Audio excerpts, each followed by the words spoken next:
Before we get started, I just wanted to issue a small apology. I was recording this episode away from home, so I had very little equipment with me, and that may come across in some of the audio quality. But hopefully you'll find this interview and conversation as fascinating as it was for me. Welcome to the Outdoorsy Educator podcast, the show where curiosity meets the open road. I'm your host Alistair, and I invite you to join me as we explore the world through travel, adventure, nature, and the power of learning. Each episode we dive into inspiring stories from adventurers, educators, and global citizens. Whether it's in a classroom, on a local trail, or adventuring halfway across the world, there are stories to be told and lessons to share. So pack your curiosity, lace up your boots, and let's discover how the world can teach us all, one step, one story, one adventure at a time. This week we welcome Sean Critchfield, an actor, teacher, and passionate survivalist whose heart truly belongs in the wild. With a deep appreciation for dirt time, Sean thrives when he's hands-on with nature, honing skills that connect him to the land and the old ways of living.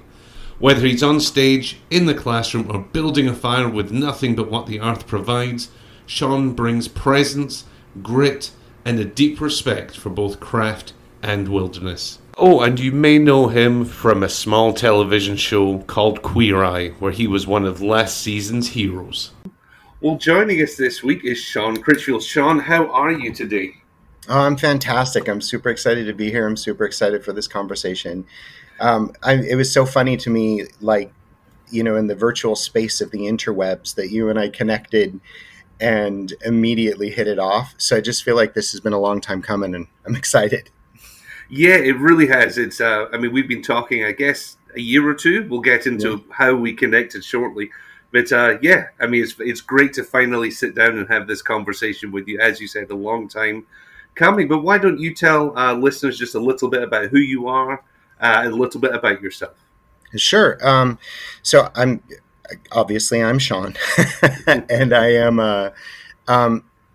I don't like to place titles upon myself, but I've been called a polymath in the past.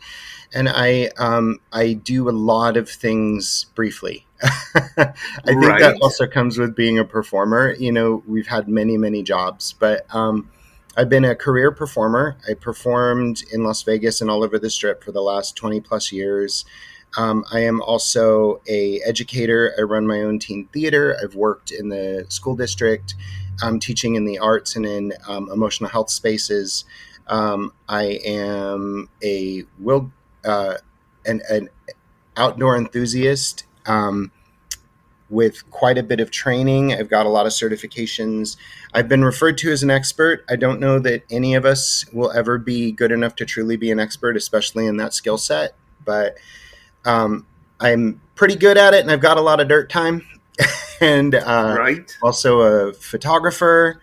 I am, I've worn many, many hats, but I would say that the main three things that I gravitate towards is I consider myself an outdoorsman and a educator and a performer. And I'm also a dad and a husband. And I was on the last season of Queer Eye as well, season 9, episode 10. Season 9, episode 10. That's where we first connected after that, because so my wife and I both, now this could get confusing for listeners, both of our wives are called Kate, so we'll try and make clear on that. Yours is Kate with an accent, with the accent. Mine is Kate with the English accent. So. There we go, we can do that. Yes. Well, my Kate and I we've always enjoyed Queer Eye. As I told Sean before we came on the air today, it's just a show full of positivity, and I think we need as much of that as we can. But then she and I were watching it and at your episode, and she just kept saying, you guys could be brothers. You kind of look alike. You both have a similar beard. He's into the same stuff you're in. You guys should be friends. And then, as again we talked about before we came on the air, your Kate has the same instincts as mine when it comes to when they need to kick us out the house to go and get some dirt time. Yeah. And then I connected with you on Instagram after that, and we've been having just a sort of ongoing conversations since then. And we'll Yeah. get into the Queer Eye stuff because I'm Mhm. fascinated to hear about what you can tell us about that experience. But Sure. how did you first get into the outdoors, the survivalist things, the bits and pieces? Because you did drop in the Queer Eye episode. Oh yeah, I spent 10 days in the Ozarks with a knife, and I remember that comment thinking, man, that guy's pretty cool. The way he dropped that in, most people would go out for dinner on that kind of story. But you slid it in there. So I'd love to hear about your relationship with the outdoors and when it started. I love that. I love that. Yeah, absolutely. And so my dad passed away a little over 2 years now, just before we filmed the Queer Eye episode. And my dad was military, but also avid outdoorsman. And so when I was little, I grew up with dad in the woods. We always went camping. My dad was the first person to show me a deer print in the Sierra Nevadas, you know. And so dad was the one that first brought about that instinct. And one of my dad's proudest things about me was that I surpassed him in those skills. And he would regularly say that. He would regularly say, I got him started, but he took it so much further than me.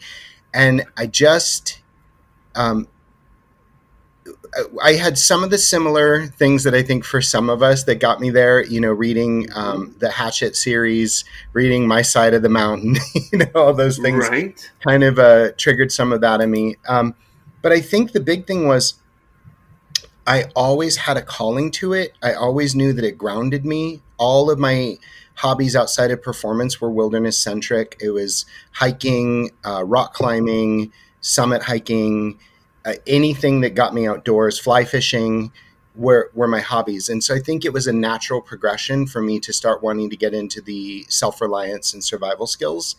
And then I went out to the Pine Barrens and I did the Tom Brown Tracker School. I did I only ever did the first course, the standard. And while we were there, they were offering different courses, and I thought for sure that fire was going to be the thing that I was going to be most into, or tracking, or Right. shelter building, or all the hard skills. And then this brilliant forager and survivalist in general, Carmen Corradino, took me out into the woods with the group and was pointing out these plants around us. And that's medicinal, that's utilitarian, that's edible, that's these two, that's both. We'd walk another 10 feet and she'd do it again. And I realized that we were Wow. standing in a supermarket and that I was unable to see it. And in that moment, I realized that the world is trying to provide for us. And we've lost our connection to it to understand how. And that in truth, everything we need is there and it's there in abundance. But we have lost our connection to learn how to receive it. And I didn't know that when I left there, I was going to wind up being a plant guy. You know? And Right. my wife jokes that that's how I socialize. Do you like plants? And we were on like one of our third dates. We were driving out in the middle of the desert, going out to this like opera house. We've always been, let's get off the beaten path and go do something fun. And this really rare plant called Dodder, Dodder, was up in the desert, and it's like this bright orange webbing that appears on top of the plants, and it's gorgeous. And so I saw it and I got so excited, and I pulled over and I got out and I'm like, this is Dodder. It's also called witch's hair. It's so cool. And I'm telling Kate about it, and she said in her head, she went, does this guy think he's impressing me? And then now she looks back and she's like, no, he just really, really likes plants. He just loves the plants. Yeah. So that was what kind of got me into it, was this awareness that that everything is there and it's there in abundance and it's trying to provide, and that it's not about me against nature. It's about me in nature. It's about the symbiotic relationship. It's about the receiving and the giving. It's about the caretaking. And so that's what made me super passionate about it. Was I almost feel like we're missing an entire portion of our language as human beings without it. So yeah. That's so interesting. I was just talking to a friend of mine, Zach, and he's a homesteader in New Mexico, and he was talking about something very similar about it's what absolutely tiny fraction of time we as human beings have been able to go to the grocery store, that kind of thing. Mhm. And yet we've lost this connection that we have had since the dawn of human existence. Mhm. It's just been such a small percentage that we're not foraging and we're not going into the outdoors to look for food. So it's a very similar sentiment, which is really interesting to me. Yeah. Now, were you born and raised in Vegas? This isn't a place I associate with an abundance of flora. Mhm. In my head, of course, I'm sure it's a naive opinion. It's not. It's not okay. Yeah. Yeah. No, I'm not born and raised. My dad was military, so I grew up all over the place. We were, sorry, we were in the Far East, and Right. stationed in Japan, and we lived in a bunch of different places in the U.S., and then finally retired when I was about 13. So most Las Vegans would consider me born and raised because I've been here long enough. I watched all the transformations. Right. But, it's funny you bring that up because I really genuinely believe that part of the reason that I'm on the map at all as a survivalist, that like people in the survival community actually know who I am, is Mm-hmm. because I got really into the Mojave Desert. And when we moved from Mojave to Sonoran, all of a sudden the amount of plants and things expands. We get coastal Mojave, like where Right. the Chumash and the Tongva, like that area is really lush. But where I'm at is no man's land. And so when I started asking survivalists, who do I learn from? What do I read? How do I get started? Their answer was go someplace else. And I thought, no, Anasazi did it. The Paiute did it. The Shoshone Paiute did it. Like there are so many communities that made this their home that we just have to drop in and figure it out. So yes, when I go someplace else, I'm like the abundance is mind blowing to me. But that community, Right. that ecosystem is still so sorry. You're fine. That ecosystem is still trying to provide, and it just took. You have to want to hear it more. And I think that because I've specialized in such a hard environment, that's what put me on the map. I think that if I were in any other community, I would just be some guy who did survival skills. Right. Right. If you were in the Appalachians or something Mm-hmm. with all the lush green, blah blah blah, Mm-hmm. yeah, you'd be. Yeah, you're right. You would just be another guy. Mm-hmm. But you're taking a different path, and I love that. Yeah. Because of course there's so much vast expansive desert that again I look at it as somebody who's grown up mostly in or grew up in an urban environment and lives somewhere that's reasonably green. Mm-hmm. I don't see the life. I'm not looking through that lens of there is an abundance of life out there. It might just be a bit harder to see. Yeah. Yeah. Yeah. Come on out. We'll Yeah. hit some dirt time. I'll show you around. I'll introduce you to my friends. Oh Yeah. yeah, Yeah. I'm good. I'm good. Your friend, I love it. I'm going to take you up on it. I was thinking, I flew from Dallas up to Kansas this morning, and I've got of the lower 48, I've got 4 states left, and it's quite telling that Nevada is one of them, because when I first moved to the states, I thought, well, Nevada is a desert. No, I've got nothing against the desert, but it didn't jump out at me. And it's Vegas with all the flashing lights, and that doesn't really appeal to me either. Mm-hmm. So it's never been on my radar until my brother and sister-in-law moved there maybe 8 or 9 years ago. They've now relocated again, and he's big into mountain biking. Mm-hmm. And man, every weekend he was sending pictures of just stunning views, and it really, I was like, man, again, showing some naivety. I was like, this Yeah. is beautiful. So I will take you up on that. We'll make my way out to Vegas and let's get some dirt time in.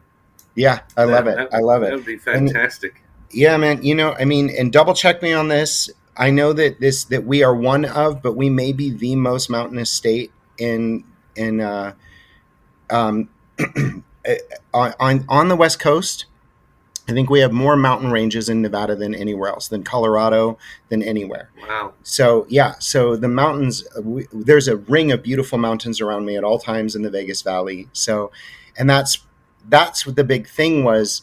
The communities would move up to the mountains during the summertime and then Mm-hmm. back down to the floor during the wintertime. And so that was kind of their sacred hoop.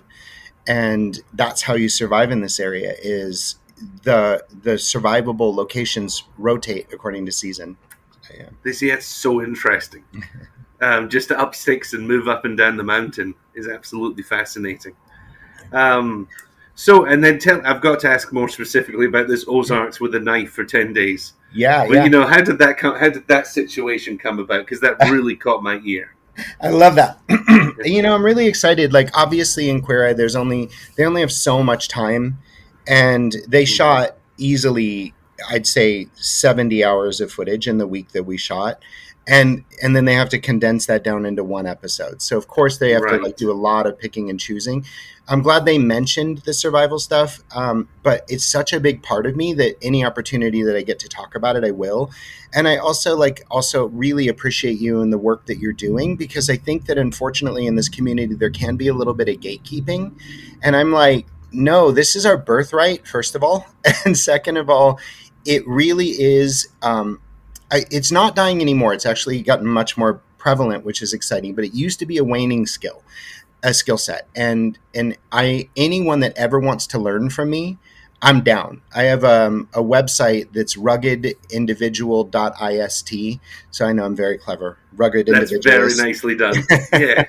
um, so if you want to check that out, like, I'm open to teaching anyone. Hit me up. But the reason that I bring all that up is because um, I went to a lot of schools and I did a lot of education. And the way that this came about was I was working with a program called Sigma that's in Missouri. Mm-hmm.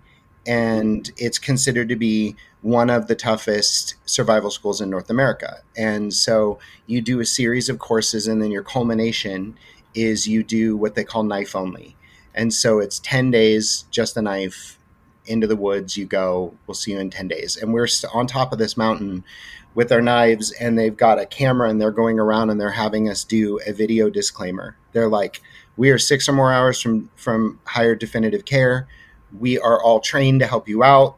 We're going to do our best, but just understand that you are about to enter into a life or death situation. And so for the next 10 days, you had to provide food, water, shelter, fire with your knife. If you could hit particular benchmarks and prove that it was sustainable, you could get pieces of gear back if you wanted, but you had to prove that you could do it without the piece of gear. And Right. then, but it was literally everything. You could tap if you needed to, and you were out of this scenario. But um, we were supposed to be alone. You, of course, would run into each other periodically, but the objective was to experience this whole thing alone. Your instructors would definitely come in and check on you in your camp and make sure you're okay periodically. And then the other big catch was you had to eventually stop losing weight, because if you do not become sustainable, you're slowly dying. Interesting. So they wanted to Right. prove that you could achieve sustainable with just your knife. And I think my favorite part, which is, and sorry guys at Sigma if I'm ruining part of the surprise, but one of Right. the things that I thought was super brilliant was when we were done, they said, we are not teaching you how to survive for 10 days with a knife. We're showing you how much it sucks to survive for 10 days with just the knife. So if you're going to leave your car for a 5-minute hike, take your pack with you. It doesn't matter if you are sightseeing and you're going to walk down to the edge of the canyon and look over the side with your family, take your pack with you. It costs you nothing. It's a small go bag. And that stuck with me. That idea of my life is so much easier. 10 items is an abundance of riches when all you have is a knife. And yeah, it was a crazy course. It was really fun though. And I sustained myself on gratitude. Um, I would get up first thing in the morning, and I was by this beautiful river. It was the White River, and um, and I would just spend time in naming out loud everything that I was grateful for that I had. I found that really, really great stand of echinacea. I found all that nettle. I found that Mm-hmm. sassafras tree. I found those raspberries. My trot line produced. I have this beautiful view. I have my family. And I would just sit in a space of gratitude so that I began my day in the right frame. And then I just, I enjoyed it. I had a blast. It was hard. You carb crash. You're you lose a Right. ton of weight. You're cold. You're wet until you get things built up. But those first couple of nights were heinous. But yeah. So is it like when you prove that you can start a fire? Let's say it's down sort of basic terms. you've done that once or twice, would they give you then a ferro rod or Yeah. something? Yeah, Yes. that's kind of how it works. Yeah, and you could get Mhm. those items. You could earn them back. You didn't Right. have to take them, but you could earn them back. Yeah, suppose it's up to you if you've earned it to take it, or do you want to authentically, perhaps, Yeah, see this through the 10 days? That's interesting. yeah. Can you tell us what you chose? I chose the only thing that I chose Hmm. to take back Yes. when we were done. Out of like, I had all the options, and the only thing that I opted for was the water purifier, and that's just Right. because I'm paranoid. I was Right. filtering the water out. Well, like when we first got there, I survivalists are going to freak out everywhere. I'm going to hear them scream out in unison. But like, you get to the point where you don't have time to boil, and you have to find a seep, and you have to drink untreated water so that you don't get dehydrated. Like, I needed Right. that push to the next level. So I did that, and then I constantly had water on rotation. But my brain is always, am I going to get contamination from the lip of the bottle? Like, there's so many ways that you can get it that people don't think about. So for me, it was more about, I know I can do this. I've proven I can do this, and I'm still going to boil water, but I'm also going to pass it through my filter just as a Right. safety measure. Um, Yeah, an extra layer. yeah, I mean, honestly, the rest of the stuff, I was really enjoying it. And you can use anything you find because it's an authentic situation. And I found a pot. I found a handful of things in the woods, and I would bring them back and clean them up and use them. So I wound up accruing a kit, but yeah, did it all Right. just with the knife. Yeah. Yeah, it sounds a bit like it just everything you're saying reminds me of. I'm sure you've watched or heard of the History Channel show Alone. Hmm. You Hmm. know, sounds. Although of course they start with their 10 items, I Yeah. believe. Yeah, Um, interesting. Quick side note there is, I yeah. got shopped for a loan. I got Oh, reached out by the really? producers for a loan to go on a loan, and I had just met my wife, and I was sending in my videos and doing everything. And I'd say within a month, I knew I was head over. I had never. I mean, I was in my 40s at this point, had never Mhm. even entertained the idea of marriage. It was not something I thought I wanted, and met Kate, and quickly after knew that there was the possibility that this was going to be my wife. And I just thought to myself, like, there is no amount of money or time that is worth me missing this opportunity. So I backed off of the application process because I didn't want to get it and then have to leave my wife for 6 months to a year, or my Right. my girlfriend at the time. So Girlfriend, yeah, but you knew what was coming in your heart. It sounds yeah, like. yeah, I did. Yeah. Yeah. So, do you watch the show? Do you find it interesting, or as a survivalist, are you a bit too close to that world to possibly just enjoy it for what it is? I enjoy it. I think it's out of the survival shows. I think it's one of the better ones. I think that a lot of them are sensationalized in that, like, I know some people that did like Naked and Afraid, and they Hmm. ask you what are your really strong skill sets, and you say North American wilderness, primarily mountains, and they go, great, Louisiana swamp. And because they want the struggle, they want to see that edge of failure. If it bleeds, it leads, right? And so I Right. think that with Alone, um, that one for me is the most authentic. Like, obviously they sensationalize some things and they edit to build tension and Of suspense and course, things they've like got to that. But sell a TV show. yeah, Yes. absolutely. But I genuinely believe that it's kind of become the Olympics of survival. I would say in the first few seasons, I would stand a chance. And now when I look at some of these people, I'm like, no, I'm not as Right. skilled as that person. So I love it. I think out of the survival shows, it's one of the better ones. Yeah, I agree. Like, I enjoy Naked and Afraid when it's like it's that's for me. That's one of those shows. If it's on, I'll watch it. My wife particularly enjoys one variant of it. I forget what it's called, but it's more of a competition Mm. rather than just surviving. But yeah, oddly, a friend of mine has just recorded an episode where they had to try an episode a season.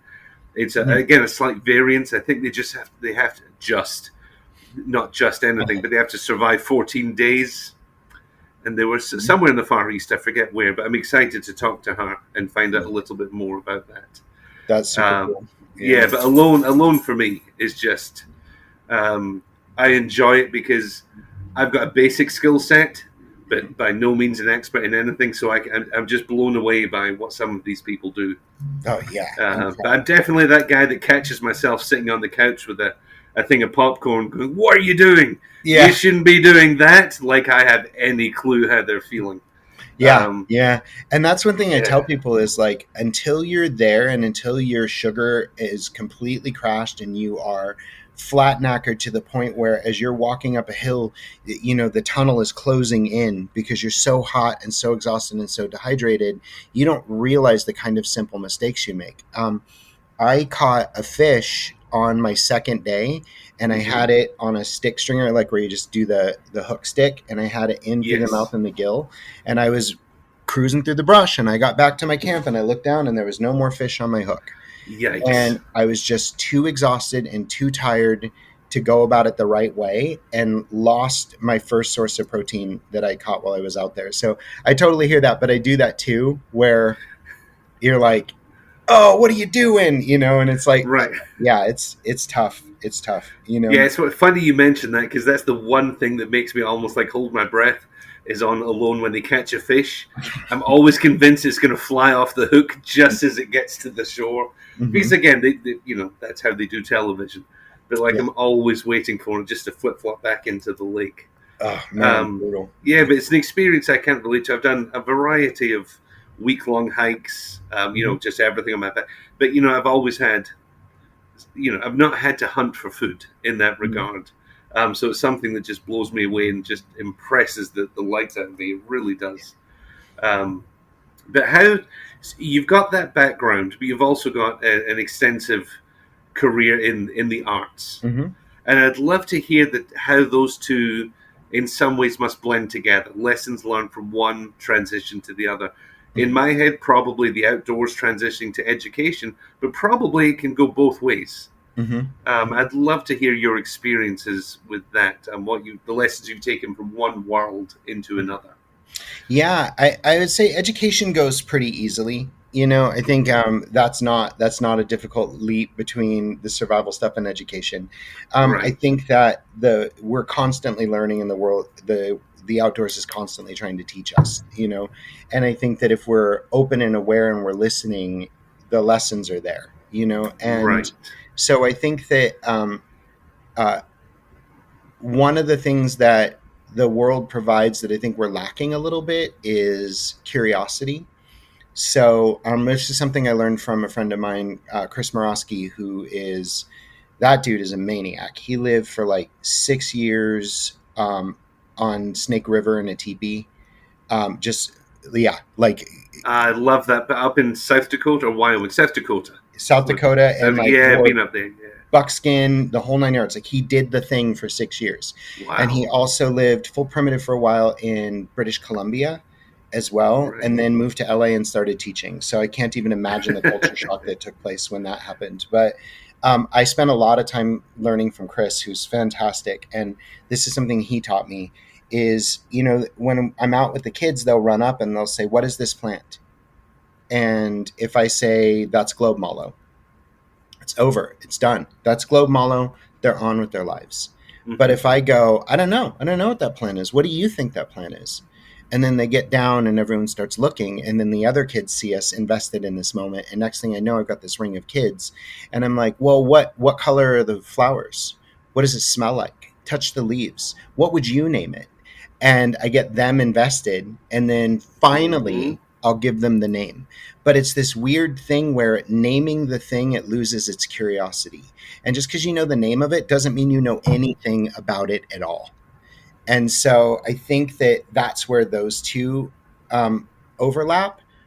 And then in performance, I think that I've thought this for a while. I think that one of the reasons that we like extreme situations and extreme sports like rock climbing and river rafting and why that appeals to a lot of us is because it forces you into this moment right now. If you're on a rock wall on a rope and you've got to Mm-hmm. grab that next hold, if your brain is anywhere but what you're doing in that moment, going for that next hold, it's not going to work. You're going to fall. Right. And so you are fully invested and present in the now. And I think that in theater, you must be as well. you've got to be, it's acting isn't acting, it's reacting, it's listening and responding. So I'm in the moment with the other person, and I'm trying to create the closest facsimile to truth in life that I can. And so I have to be here with you in that moment. And I think that in the woods, it's the same way. You have to drop into where you're at. And the whole man versus wild mentality, I Mm-hmm. completely disagree with it. You can't win that fight. You're going to lose every time. So that's where we talked about it earlier. You have to enter into that symbiotic relationship of giving and receiving and listening and understanding the circumstances that you're in, listening to your body. So I think that the biggest overlap that I've learned that feed into each other is just be in this moment now. And I think that's why it appeals to people like us who are big hearted, big presence caretakers, and give, and are constantly thinking about how I can help others. And you and I are never people that tend to bring that back and think about ourselves until we get out and we're sipping, you know, uh, pine needle tea Right. by a campfire. Yeah, and it's very interesting because I truly believe, and I try to live my life with a bit of a philosophy of anything physically that I obtain, and more importantly, knowledge and information, it's just passing through me. Hmm. And it's my responsibility. Somebody has passed it to me, and I need to pass it on to somebody else. Mm-hmm. And that's one of the big purposes of my life. But you're absolutely right. Unintentionally, when I'm hiking alone, that's when I've almost become the most emotional. Mm-hmm. It wouldn't surprise me if I broke down in tears. That hasn't happened. But Mm-hmm. you're suddenly aware that there's no noise and there's no distractions. And the only thing left is those internal thoughts.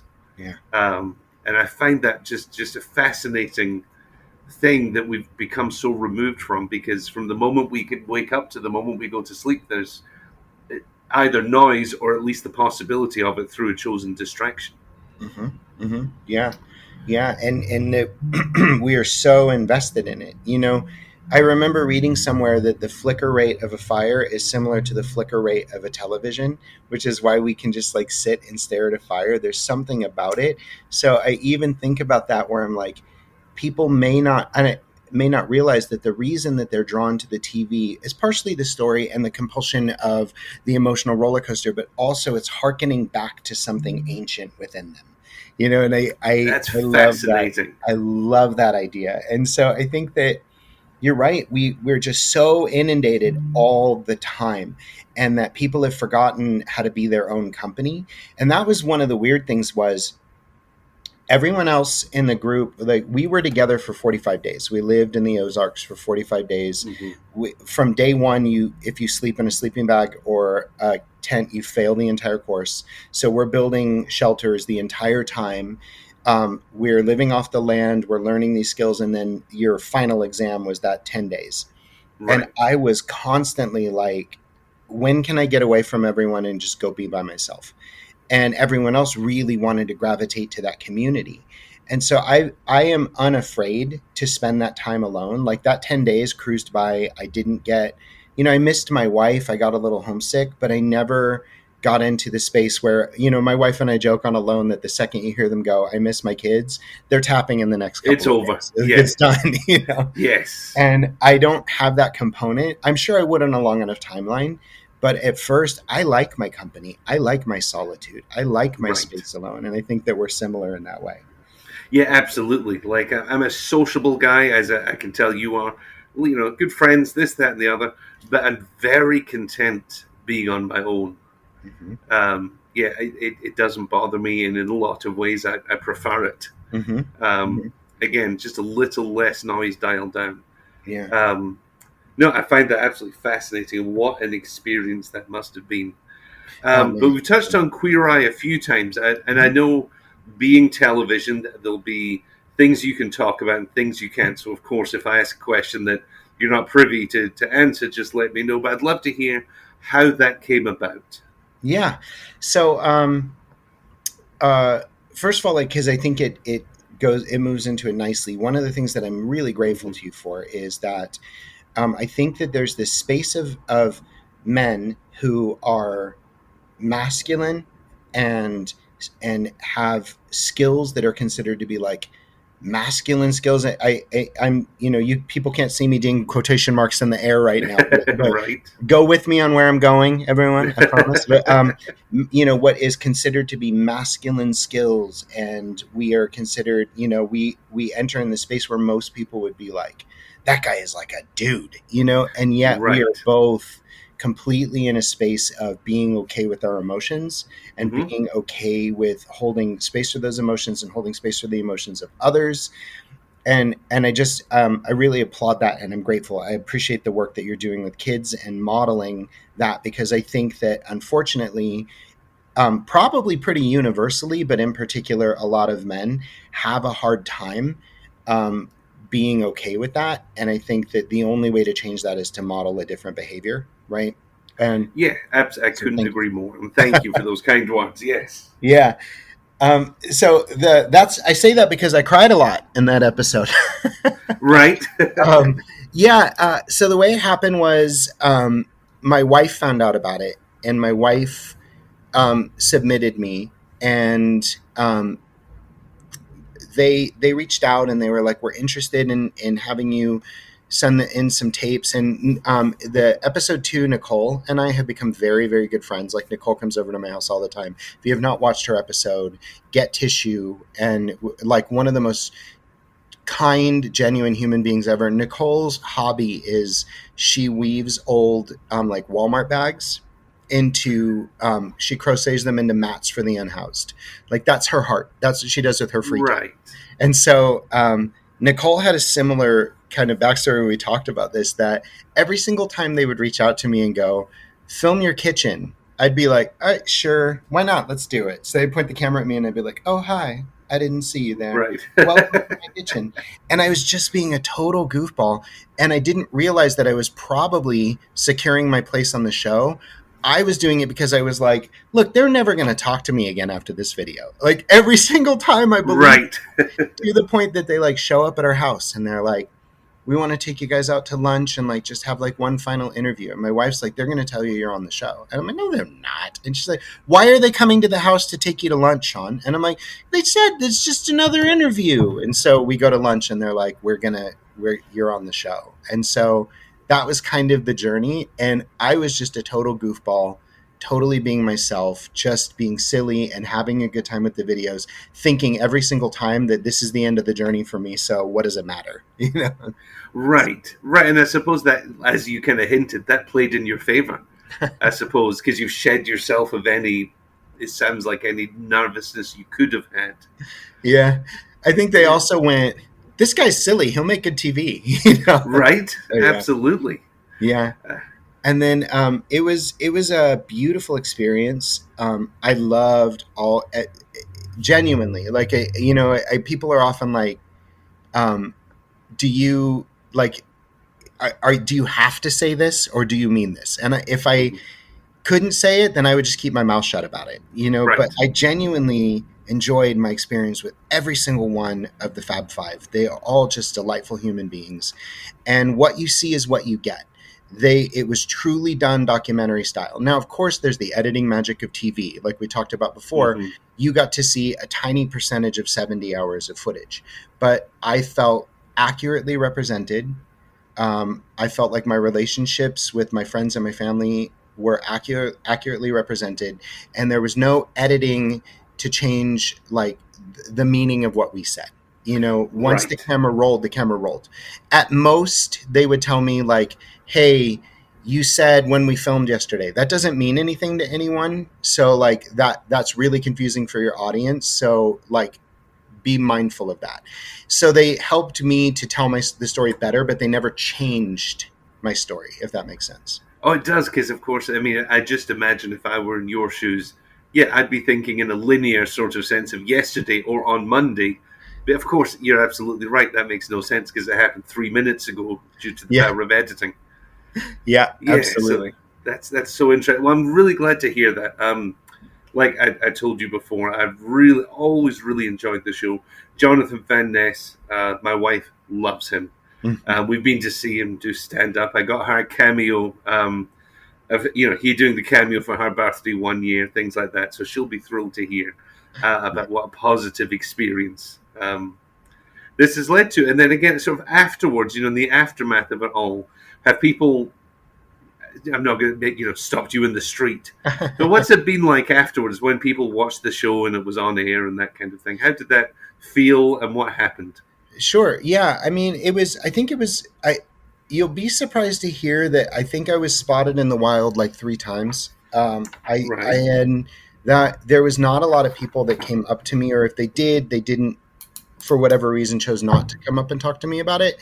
right. But I was actually okay with that, being more on the private side. I mean, I still occasionally have messages back and forth with the guys, but for the most part, like that's reality. They've moved on to what they're doing, and I've moved into what I'm doing, and but we still keep in touch. And you can absolutely tell your wife that JVN is delightful and hysterical and a riot and so much funny stuff. And would when the cameras were off, JVN and I were chatting, and JVN was so kind to me, and there is so much like silliness. Like at one point he was like, Sean, I think I'm attracted to you, when they were filming, and we're like joking back and forth, and there is so much of like that silliness that I wish had made it in, but again, they only have so many minutes to cut that all Of down course. to.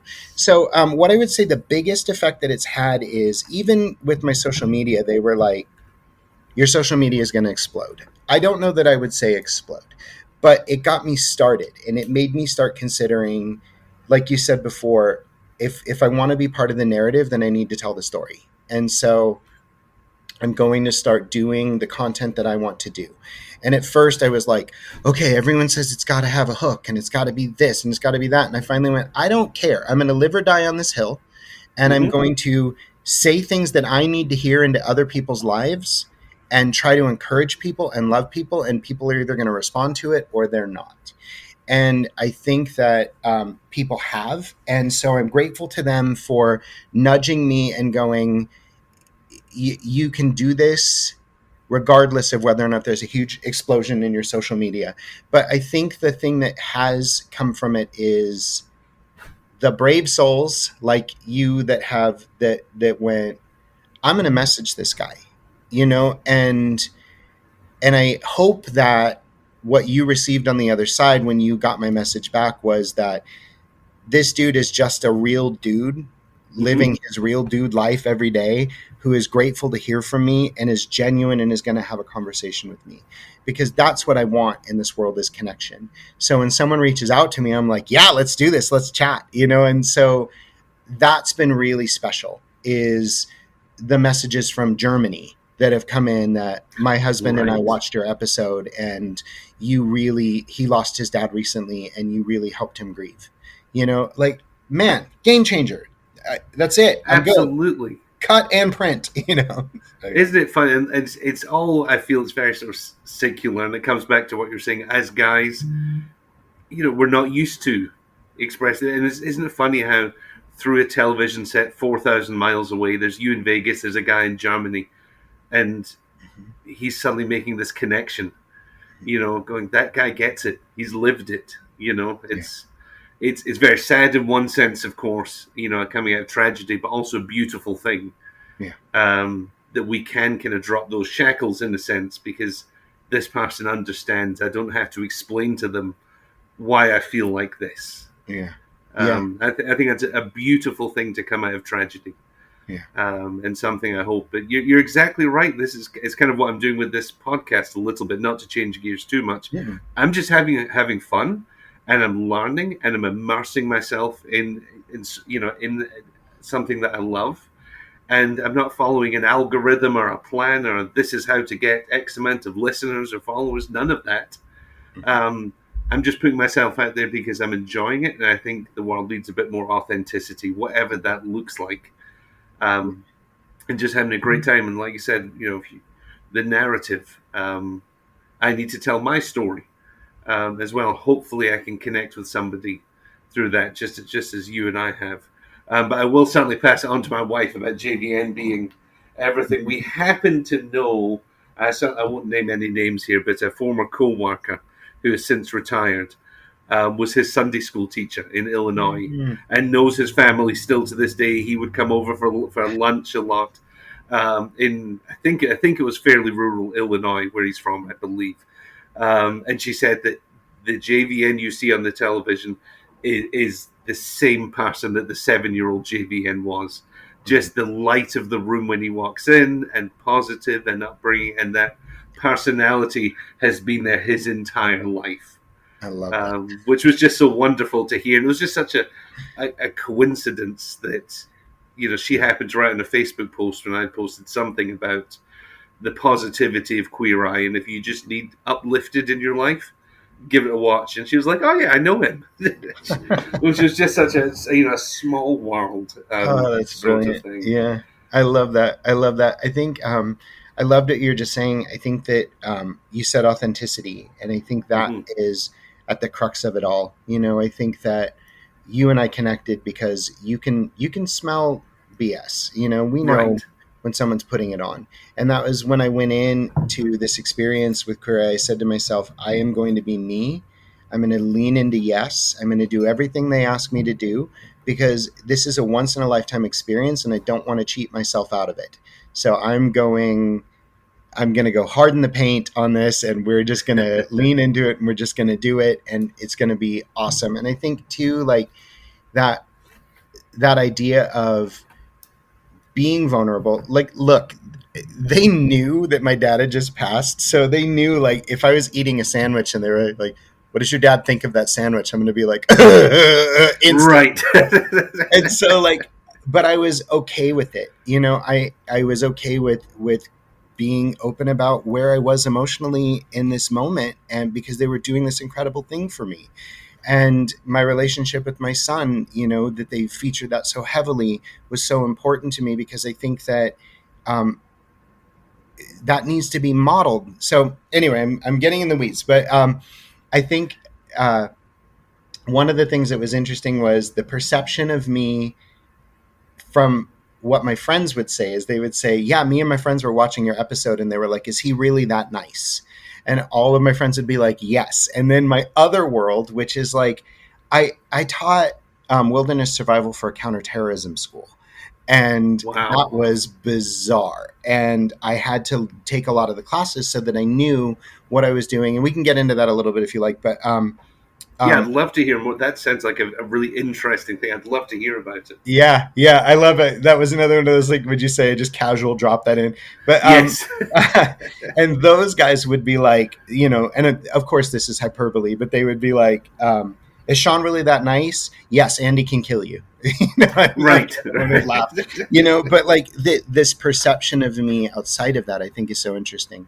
I'll touch on that quickly, but I want to ask you a couple of questions. So, but Okay. yeah, there was a school. I can't say the name of the school, but Mhm. it was a counterterrorism school that was led by a lot of like former genuine special forces operators, police, SWAT, things like that, and a lot of it was the lower tier was more about teaching bodyguarding and security guarding for people post-military career to kind of give them career longevity. They had like a drone flying program that people could learn to be drone operators, things like that, and then up to legit like I'm going to go overseas and bodyguard someone training. So that's what the Wow. school was for, and they taught it in the same way that counterterrorism schools were taught, so you learn that same kind of curriculum. And then they Right. realized that like if one of these guys for whatever reason gets kidnapped and then dropped in the middle of the woods or dropped in the middle of the desert, they're going to die.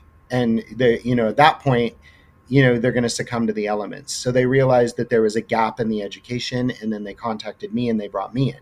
So these guys would go through this insane training and then get dropped in Level Canyon in like, Utah junipers and scrub oaks, like that kind of environment, Right. and get dropped with me, and they'd all just be shell shocked, and and I'd be like, "No, drink your tea," and they've all got their tea, and they're like sniffing it. I'm like, "No, that portion's over. We're in the kumbaya, sit around the fire, learn which plants we can eat portion." And I loved that I got to then hold that space for them to decompress and come down from all of that, and show them how Right. grounding and healing this environment can be, and then also how do we get the hell out. So that was what I did for them. But in order to do that, you had to understand the rest of the training. So I had to go through their training program in order to hold the position of instructor with them. Right. Yeah. I absolutely. I think that's again just a world I don't know about, and 99% of us wouldn't. But absolutely fascinating. Just to think about what that must be like. Yeah, it was nuts. It was nuts. It was like one of the things on the higher end of training that I do respect is we would do things like at one point we were doing a medical training with this guy who you can actually take his courses, Grizzly Medical.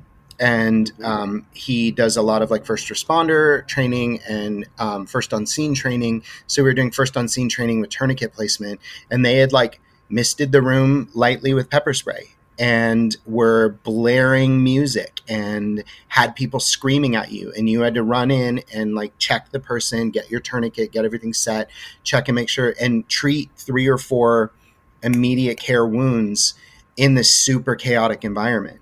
And I love that they added that additional element because, as you know, the only perfect survival shelter isn't a survival guide, right? It's never the textbook solution. You're never, if you're ever building, which is the point I was going to next, if you ever have to make a bow drill fire, it's because you are lost, scared, exhausted, sun is going down, Right.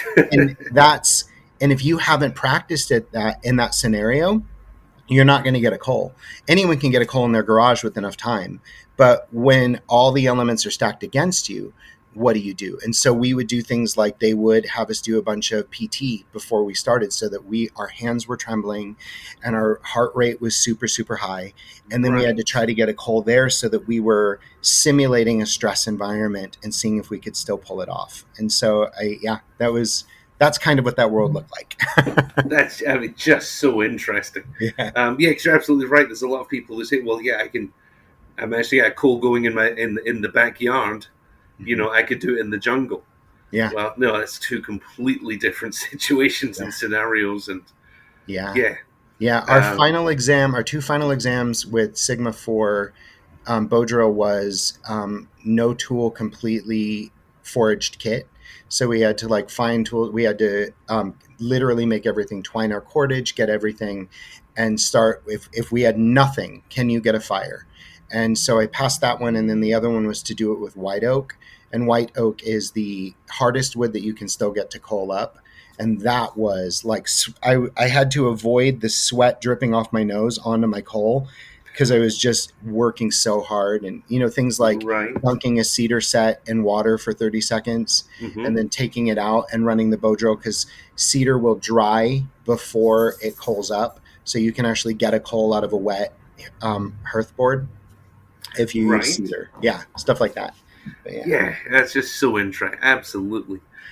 You said you might have a question for me. Did I catch that right? Yeah. Bring on, because I've got a couple for you, which we'll wrap this up with those. But I'd love to. Why not answer some of your questions? I love it. So I would say too that this is an absolute blast. I know that we are destined to be lifelong friends. Yes. And I don't know if you repeat episodes, but I know that we could do 3 or 4 of these. So if you ever would like me to come back on, I would be delighted. I appreciate it. I will definitely ask. Okay. Yes. So I think too that I would love to maybe we can talk about having you come out, and I'd love to do a knife only with you. In the Mojave, we would bring water, period. And what we can do is I can go where I know there's some springs, and we can have water in case we can't produce water. But other than that, there's no reason. The desert's actually pretty easy to do, like a weekend knife only. So you can experience it. We can build a shelter from the ground up. We can do the thing I would love, and we can film it. So that's my first thought. I just feel humbled and honored. I'm in. I would absolutely love to do that. Yes. Yeah, that'd be a blast. Yes. Okay. All right. So, and now we've said it on the air. So we have to. We've committed. Yeah. I was curious. How did you get started? 1 in the wilderness skills, and 2 in education, because that's also been a big part of my wilderness journey as well as the education, and I think it's so important. So how did you get into it, and then how did it become that? Does that make sense?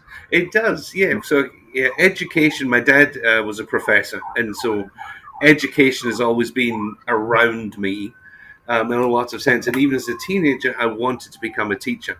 My life went off the rails a little bit career-wise, did something different, and I was about 26 or 27. And the sort of long story short is I walked into my local college with a handful of credits, of hours or whatever, and said, what do I need to do? I know this is going to be a long journey. What do I need to do? And of course, that's been a while ago. It took me 5 or 6 years to get qualified. I just had a lot of things happen in my life, some good, some not so good. But I got there. Sometimes I was only able to go part-time for various reasons. But it was, even though I've achieved more, in a sense, getting that degree and becoming a teacher to this day is the thing I'm most proud of that I've done myself. That doesn't impact, that's not my wife or kids. Sure. Because of what I went through to get there. And I've only fallen more in love with public education the longer I've been with it. My role has changed from teaching kindergarten, first grade, third grade, fourth grade, to I became a behavioral coach, because really the way I always explain it is some people are gifted at teaching, mathematics. Some people gifted with teaching drama or music, whatever it is. I was always able to connect with these kids. The stereotypical angry child, the one who wouldn't listen, the one who was throwing the chair, the one who was this. It's where my passion was as well. Was I'm going to get this kid to know that I'm a safe person to talk to, and that school is a safe place to be, and figure out how to do that. And now I've transitioned into being a professor at the local university. I'm starting that job shortly, and I'm hoping to pass a lot of this on to our future educators, because I always like to tell them, and I've stolen this quote and then got it wrong, so I can't remember what the exact quote is. But you could be the most skilled brain surgeon in the planet, but if you don't have emotional regulation, I wouldn't want you coming anywhere near me. That kind of attitude, that's the foundation of everything, is being able to control and understand our emotions, and how to act in social situations, things like that. And I've always loved the outdoors. Even as a child, I fought against it. I grew up in the city, so we would go out in the summer, go on what we'd call forest walks. And I remember not enjoying them, but then beginning to enjoy them, but I couldn't admit I was enjoying them because I'd already committed to the fact that this was not for me. And when I moved to America, I really, I fell in love with just the vastness. And I've still got that love for this country, in the sense of just the incredible difference from coast to coast, from desert to mountain to this to that. It's something that fills me with wonder, and I think I'll carry that with me forever. And like many people, I think I was maybe 20, I read A Walk in the Woods by Bill Bryson, and parked my ears up at the Appalachian Trail, and I want to get out there one day. But before that, did lots and lots of hiking. It's always been important to me when my kids were little to get them outdoors. Lots of camping, lots of hiking. And then as I was a teacher, we started taking these kids from the city to science camp.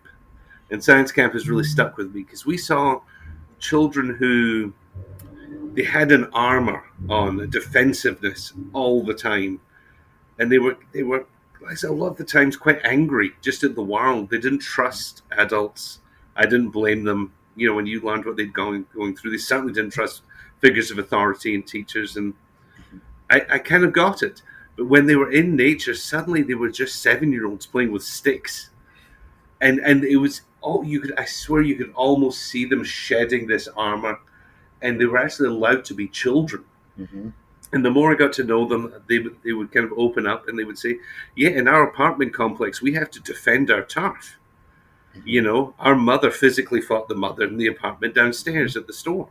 We have to defend, they have to be on. And they didn't know how to not have that switched on until we took them to science camp. Yeah. And it really just hit me across the face that this connection is something that I didn't know if we'd lost it. I didn't know. but I just knew that these children need it. Yeah.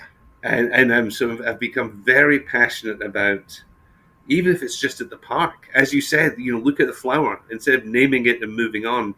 Let's dig into that a little bit. Isn't this incredible? Isn't this amazing? Mm-hmm.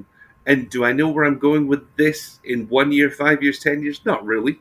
Mm-hmm. But I know that that's something I'm incredibly passionate about and I want to explore. Yeah. So Yeah. that's how those two worlds have come together. I love that. I love that. Yeah, I think again, another interesting parallel. My wife is an epic badass. My wife is just I just admire her so much, and she recently left her career to go back to school to get her third master's degree in Wow. performance. So she's a maniac. But when you were saying earlier, like, made some interesting choices, like another parallel, sounds like our wives have stuff in common too, which is lovely. Right. And yeah, I love that. I think one of the things that I'm sure you've observed as well is when I watch kids play, I would point this out to their moms, that it's that thing you were talking about there's a health in them just going back into the play in that space, and that survival instincts come naturally to them. If you take 50 kids and set them loose, 5 are going to be building a shelter, right? A fort. 3 are going to be hunting a lizard. 2 of them are going to be like making bracelets and and things with the flowers, and playing in the water, trying to start a fire. You put them in that space and they immediately gravitate to those core skills and those core needs.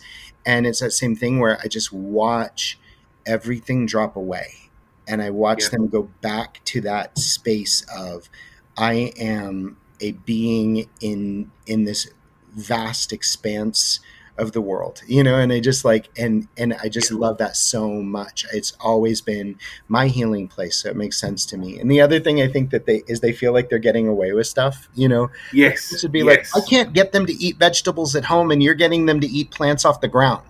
And I'm like, yeah, it's novel. They feel like they're getting away with something with me, Right. It's just framed differently. You're absolutely right. Yeah. And you've just reminded, I was literally reading last week, so I won't get this quite right, but I was reading about historical education in Greek society a couple of thousand years ago. I promise I won't bore everyone with too long of a story, but it was all about how play was integrated into education. And literally, when you get up on stage and act, that's why it's called a play. It's why you hit play on your DVD player. It's why you hit play, on anything that plays music, because that is play. Yeah. And it's all integrated, running around in the park, being outside, acting, music. They all come from this source, and it was a very important philosophy in Greek education. And of course, I just never connected with the fact that you go and see a play and what that word play means. Yeah. And it's one of those things I find myself now as I'm driving, thinking about. I love that. I love that. Yeah, it was such an and I can't wait to read more about it, to be honest. It was such an interesting thing.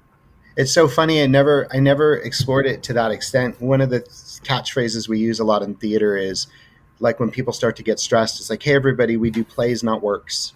And like, I love it. That Yes. it goes, that's where it kind of like the root goes down to, which I just love. I think that's so fantastic. How did you and your wife meet? We lived in the same community. Mm-hmm. This is both of our second marriage, and we lived in the community, and our kids kind of met at the park, of all things, and then we've been married for just over 10 years. All right, so we have the park to thank for it. So. We do. We have the outdoors to thank for it. That's a very that has never occurred to me until this moment. Well, before we wrap this up, I've got 3 questions I would like to ask you. Sure. How do you handle moments of self-doubt or uncertainty? That is such a good question, and it's something that I've been working on lately. Is I try to view it as I am driving a bus, and there are all these different versions of me that sit on the bus. And if one of them comes up and is trying to grab the wheel and is trying to tell me that I'm wrong or bad or whatever, that I have to default to that person is looking to protect me. And maybe they're just not doing it in the most healthy way possible. And so I run a teen theater called Alchemy Arts Academy. I'm one of the founders of the Dear Friend, and I ask myself, what if you were in class and one of your students approached you with this kind of negative talk or self-doubt talk? What would you say to them? And I would say, hey, this isn't you. I'm not sure what's going on, but like, can we check in? I would immediately move to a space of care, immediately move to it. Mm-hmm. So what I'm trying to do in my life, and I fail at all the time, is when those moments of self-doubt come up, try to figure out what's at the core of it, because I'm convinced that it is trying to protect me and it's trying to care for me.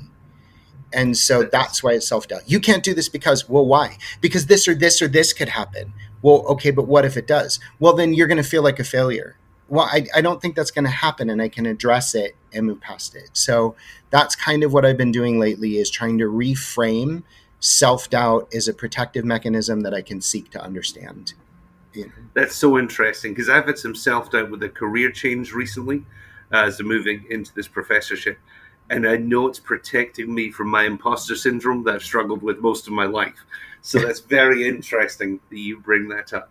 Well, I can tell you Mhm. that I'm at UNLV. I'm an adjunct professor there, and I teach performance studies. And Right? you are going to excel. You're going to be fantastic. You. One of the things that I love about that higher education model is that they when I am most successful is when I'm bringing my authentic self to the material. It's less about the material and what you're doing with it. So like, you can't Right. you can't fail at it, because if you just go in and you are you, it's going to work. So that's my Yeah, thoughts. no, I'm excited to get stuck into it. It'll be a great challenge, but very rewarding. Love it. If you could go back in time and witness any historical event, what do you think it would be and why? Oh, wow, what a great question. um if I could go back and witness any historical event, um does can I go back to just can I go back in time to a moment, or are we talking specifically a historical event? It could be anything, anything at all, something that has happened. Okay. Um, yeah, your um choice. okay. So I'm going to cheat a little bit and say that philosophically I have so many things, like, can we go back and can we like jump in front of a bullet for someone, or can we, like, Right, like my brain is like, oh, there's so many right. possibilities. And I think that that I would love to go back, and I would love to see what the world looked like before industry, right? And to see, like, I would love to see that, and see the plants and see the sky and see untamed wild. So I think that that's what I would do from a wilderness perspective. And from just going back to like witness an event, I would just love to go back to 13-year-old me and go, Hmm. it's gonna be okay. You get so much cooler, and her name is Kate. you know? There you go. I love Yeah. it. I love that. My final question for you is going to be: what book, movie, piece of art, or piece of music do you feel has had the most impact on your life, and why? Mm. Um, that is such a great question. These are wonderful. I love it. Right. My brain Thank goes you. in a million different directions each time. I'm trying to think if there is a quintessential like piece of artistic expression that I feel like was it for me. Um,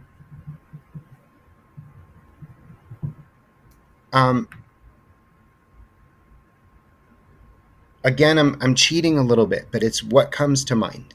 Right? Is um, there was a moment when my health had really deteriorated. I was in my early 20s, and Right. I was um, sitting on a beach in Thailand, of all places, against doctor's orders. They had told me not to go, and I was like, I'm going to travel anyway because that's what we do. Right. And the song "Sleepwalk" was playing at a cafe that was up on a beach, and I was looking at the ocean, and I realized that if things were to continue on the trajectory they were, and that my time in this human experience was going to come to an end, the thing that moves me the most is that um, I would miss it so much. And I think that the reason that's what that song evokes in me every time is it takes me back to that moment on that beach where I realized that for all of its flaws, for all of its problems, for all of its pain, for all of its anguish, for all of its exquisite joy, for all of its ecstasy, for the scope of the experience that we feel, including the bad stuff, I would miss it so much. And I try to remember that. We're talking earlier about being vulnerable. I'm definitely in my emotions now. I try to remember that in the course of my life, that even when it's really bad, it's beautiful and exquisite. And it doesn't mean that we should indulge bad situations or things like that, but we can always remember that it's part of the journey. I love it. What a beautiful way to kind of wrap up this interview with that message. Now, if people would like to connect with you, find you, what's the best way for people to get in touch? I would say I'm most active social media wise on Facebook, Instagram, or TikTok. If you search my name, it'll come up. Sean Critchfield, and on any of those platforms. And then you can also, I'd say that simplest way, if anyone's really interested in all things Sean, is my website is seancritchfield.com. And It's got links to like my photography and my wilderness stuff and my social media and my acting stuff. So you can kind of get one-stop shop there. Beautiful. And we'll make sure when this episode launches, we'll put links out there for everybody so they can reach out. But Matt, Sean, I cannot thank you enough. This has been an absolute pleasure. Thank you so much for spending the last hour and 10 minutes with me. I love it. Thank you so much for having me. And I look forward to sitting around a campfire with you with nothing but a knife. I can't wait either. Thank you so much. Thank you again to this week's guest, and I hope today's episode was as enjoyable for you as it was for me, and perhaps even inspired your next adventure. If you did enjoy the show, please be sure to subscribe, leave a review, or follow us wherever you get your podcasts. You can find more information at theoutdoorseyeducator.com or follow us on Instagram, TikTok, or Facebook. Until next time, thank you so much for listening to the Outdoorsy Educator Podcast.